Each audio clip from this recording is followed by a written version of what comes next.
note of all the market participants or capital market plays. One of them is Angel One, which is up around 3% after strong updates coming in for the May month in terms of business. Upasna joins in to tell us more about Angel One. Upasna. Well, let us look at the key positives first. Coming to the gross client addition, this saw a positive month-on-month growth for the second straight month.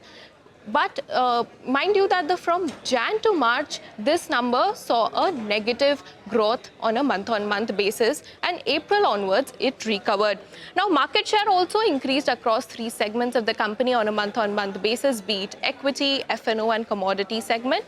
But on the flip side, talking about the average daily turnover, that saw a downtick both on month-on-month and on Y-on-Y basis.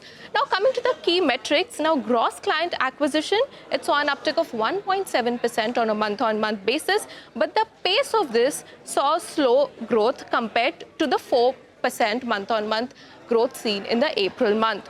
Despite this, the client base saw an uptick of 1.5% on a month-on-month basis, and company's average daily orders also saw an uptick of 3.2% on a month-on-month basis. Average daily turnover stood at 35.8 lakh crores, saw a downtick of 3% on a month-on-month basis and downtick of 18% on a Y-on-Y basis as highlighted earlier.